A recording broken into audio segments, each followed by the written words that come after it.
नमस्कार दोस्तों, secrets of astrology के 100 पॉडकास्ट में आपका स्वागत है।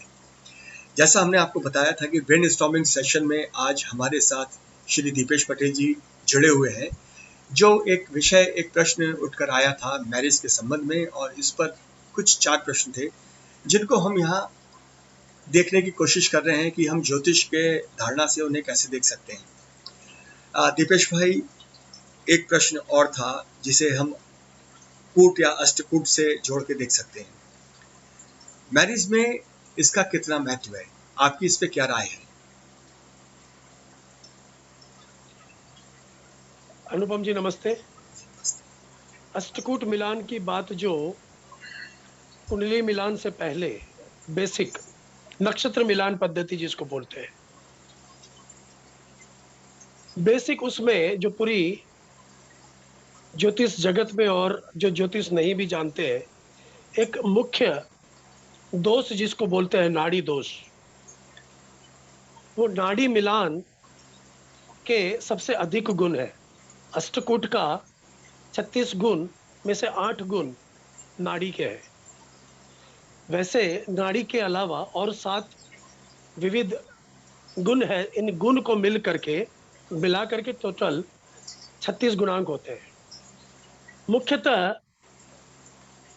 इसमें फिजिकल कंपैटिबिलिटी, स्वभाव की एक दूसरे से कैसे कितना मिलेगा, मन मेल कितना होगा, एक दूसरे के विचार मिलेंगे नहीं मिलेंगे, प्रकृति कैसी है एक दूसरे की, इन सब का मेल अष्टकूट मिलान पद्धति में देखा जाता है।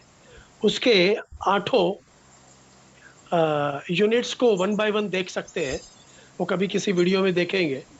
बट मुख्यतः अष्टकूट मिलान का एक ही मकसद है कि वर और वधू कैसे अच्छे से जिंदगी व्यतीत कर पाएंगे। बहुचर्चित विषय जो नाड़ी दोष या नाड़ी मिलान है, जिसके 8 गुणांक है, इसके ऊपर मैं मेरी राय रखना चाहूंगा। अनुपम जी, नाड़ी जितना मैं समझा हूं, वर और वधू की प्रकृति को इंडिकेट करते हैं। ज्योतिष वेद का अंग है और इसी वेद का एक अंग है आयुर्वेदा। ज्योतिष, अध्यात्म, धर्म और आयुर्वेदा एक दूसरे से जुड़े हुए हैं। नाड़ी को अगर हम देखते हैं तो नाड़ी का वात, पित्त और कफ 3 प्रकृति से इसको जोड़ा जाता है, आद्य, मध्य और अंत्य नाड़ी। अब इन तीनों नाड़ी को अगर देखें तो वर की अगर वात प्रकृति है, वहीं वधू की भी वात प्रकृति होगी। मतलब एक ही नाड़ी वर और वधू की हो जाएगी। लोग कहते हैं और अमूमन आम जनता में भी ये भ्रांति है कि नाड़ी के दोष के चलते एक ही नाड़ी अगर वर और वधू की हुई तो संतान प्राप्ति में बाधाएं आती है। यहां देखिए, संतान प्राप्ति में किस प्रकार से इसको देखना चाहिए। जैसे मैंने बताया, वात प्रकृति की नाड़ी वधू की है और वर की भी वात ही प्रकृति की नाड़ी है। मतलब आने वाली जो संतान है, उस संतान में वात प्रकोप कुछ ज्यादा होगा और वात से जुड़े हुए रोग की मात्रा अधिक पाई जाएगी। भारतीय आयुर्वेदा चिकित्सा पद्धति में ऐसी कोई सीवियर बीमारी को उस वक्त मेडिकल साइंस इतना एडवांस नहीं था, तो इस वात प्रकृति के प्रकोप के चलते संतान की आयु को, संतान की लाइफ को थोड़ा प्रॉब्लम माना जाता था कि संतान लंबा जिएगा या नहीं जिएगा। इसी तरह पित्त प्रकृति या कफ प्रकृति के वर और वधू है तो इन्हीं प्रकृति का प्रकोप संतान में ज्यादा आएगा।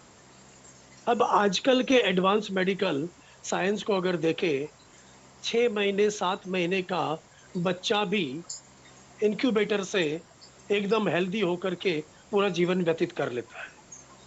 कफ प्रकृति अगर संतान में ज्यादा आई, वात प्रकृति अगर संतान में ज्यादा आई, पित्त प्रकृति संतान में ज्यादा आई, तो संतान की जिंदगी को इतनी हानि आज के इस समय में नहीं मानी जाती, होती नहीं है।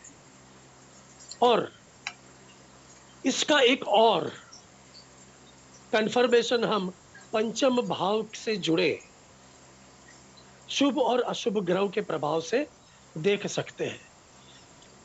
नाड़ी दोष अगर है और साथ साथ में पंचम भाव, जिसको हम संतान की लग्न, संतान का आरोग्य मानेंगे, वहां अगर शुभ ग्रहों का प्रभाव है, पंचमेश वहीं शुभ बन करके बैठा है और पंचम कारक या आरोग्य कारक सूर्य उस कुंडली में ठीक है, तो इस संतान की आरोग्य को कोई हानि नहीं हो सकती है। तो इस तरह नाड़ी दोष को लेकर के ज्यादा चिंतित अभी होने की जरूरत नहीं है जी। इसी प्रकार किसी भी अष्टकूट मिलान के गण दोष जो स्वभाव प्रकृति को इंडिकेट करते हैं, वही हम जन्म लग्न से भी देख सकते हैं। गण दोष से अगर गुणा कम मिल रहे हैं, तो इसके लग्न मिलान से, लग्नेश मिलान से स्वभाव, हैबिट्स एक दूसरे के साथ कैसे मिलेगी, उसकी भी हम कंपनसेशन कर सकते हैं। सो नक्षत्र मिलान पद्धति को हम बखूबी ग्रह मिलान, कुंडली मिलान से कंपनसेट करके एडिशनली जोड़ करके उसका तोड़ निकाल सकते हैं। तो महत्वपूर्ण विषय यह था कि अष्टकूट मिलान में कहीं ना कहीं प्रकृति, जो हम कुंडलियों में भी देखते हैं वर्ग कुंडलियों से, कि कॉन्शियस प्लेन पे कैसे होंगे, फिजिकल प्लेन पे कैसे होंगे, और सुप्रा कॉन्शियस से यानी जो हम ऐसी चीजें लेके आए जिस पे हमारा कोई नियंत्रण नहीं है।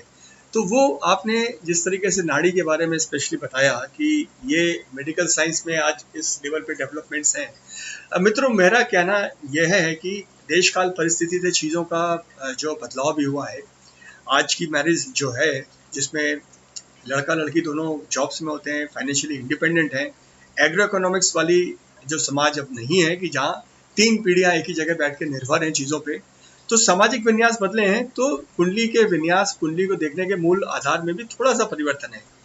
जैसा आपने इंगित किया कि हम जैसे बच्चे के स्वास्थ्य के बारे में भी सोच रहे हैं, तो पंचम भाव पे हम सुप्रभाव को देख करके ये मान सकते हैं कि हाँ, ये जो चीज़ है ये दोनों की ही कुंडली में ठीक है। लेकिन अब आवश्यकता शायद ये पड़ सकती है कि दोनों की मेंटल हेल्थ कैसी रहेगी, दोनों के बीच में जो अंडरस्टैंडिंग या जो कॉन्फ्लिक्ट होते हैं उनको रिजॉल्व करने की कैपेसिटी कैसे होगी, अर्थ कैसा होगा, स्वास्थ्य कैसा होगा, मायने बदले हैं। जैसा दीपेश भाई ने उसमें इशारा भी किया कि जो बदलाव आ रहे हैं उसके हिसाब से काफ़ी सारी चीज़ों का चेंज भी आ रहा है। लेकिन अष्टकूट भी है, तो ये मूल धारणा जो है वो हमारे एक, हम कह सकते हैं कि इनहेरिटेंस में, हमारे बिहेवियर्स में रिफ्लेक्ट होती हैं, और जो कि आज की तारीख में कुछ चीज़ों का एडजस्ट भी करना पड़ता है। तो दीपेश भाई, अष्टकूट पर आपने संक्षिप्त में बड़ी अच्छी जानकारी दी, और मुझे भी कुछ जानकारी आपने नाड़ी पे दी, वो मेरे लिए भी बड़ी नई थी, और मुझे इससे काफ़ी लाभ हुआ, क्योंकि मेरी अपनी सोच में भी इस विषय को देखने का एक तरीका बदलेगा। अगला जो प्रश्न था जिसे हम आपसे अगले एपिसोड में चर्चा करेंगे खुल करके, लेकिन मैं मित्रों अब जो अगला प्रश्न अगले एपिसोड में लेने जा रहा हूँ वो है टाइमिंग ऑफ मैरिज।